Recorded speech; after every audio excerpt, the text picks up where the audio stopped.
Hi everyone, it's Hannah Catherine Smith. Welcome to Edie's Craft Room. Today we have a box from Missouri Star Quilt Company that I am so excited to go through with you. I'm sure I am not alone in saying that I love their YouTube channel and watching these fabulous ladies sew, and of course it is on my bucket list to go to the quilting capital of the USA, Hamilton, Missouri at some point in time. But until then, I'm stacking up on fabric and notions, so let's dig into them. First notion I picked up was the 6.5 by 12.5 Creative Grids ruler.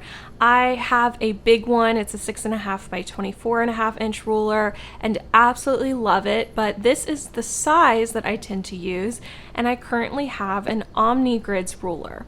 Now, there is nothing wrong with this ruler.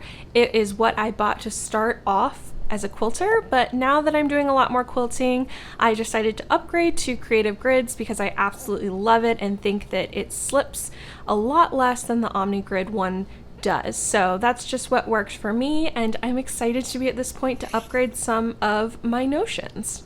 Now, this may not be very exciting to many of you, but I got an Olfa 45mm rotary cutter.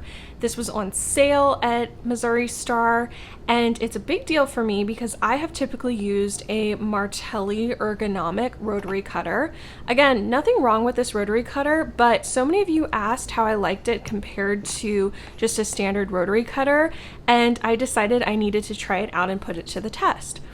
Now, when I watch people use just a regular rotary cutter, it looks like it's so easy for them, and I tried it out and oh my gosh, it feels exactly how it looks. That has not been my experience with the ergonomic one. I don't know if I'm using it wrong, so please feel free to call me out if it appears that way from this video. I'm getting so much better results with the Olfa than I am with my ergonomic rotary cutter, and that's not supposed to be the case. I think the ergonomic one is supposed to be easier on your hands and your shoulders, but I love this thing. I tried several tests with it. I tried multiple layers of fabric, and this Olfa really did the job well. For reference, I did switch back to the ergonomic rotary cutter with multiple layers of fabric. This is a newer blade on it, and it did not cut through. I was sitting for all of this using both the Olfa and the Martelli. Look at that. It didn't do anything. So I took my ruler and tried it again with the Olfa, and it cut right through. So I think I'm converting to the standard rotary cutter as of now, and I will keep you posted, but I'm really happy that I gave this little experiment a shot. The next item I purchased was this Clover roll and press.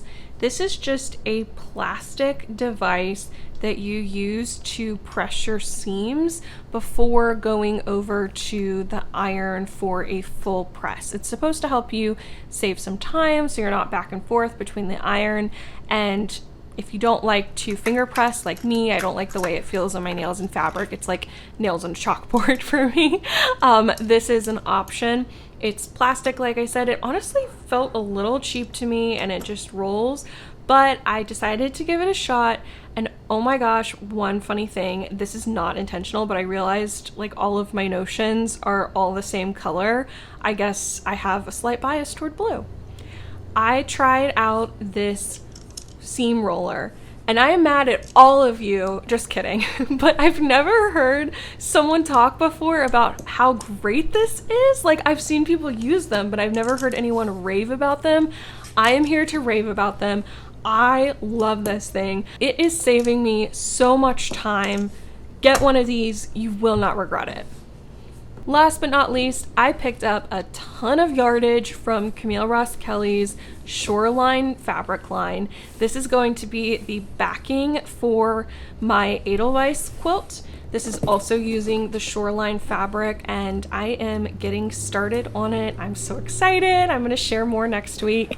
This fabric is beautiful, but just trying to give you a sense of what the quilt top looks like so you can figure out how I ultimately made the decision to go with the backing. I had originally thought of doing the white floral print because I like that, but I think this is going to look better. I'm so excited. And just because you haven't seen Gumbo yet in this video, here's a quick little shot of him. He loves this chair, and yes, he's been sitting like this behind me during my projects. Thank you so much for watching. If you liked what you saw, please subscribe to my channel. I'd love to have you back for my next video. And as always, tell me what you liked, tell me what you didn't like in the comments section below. Until next time, happy sewing.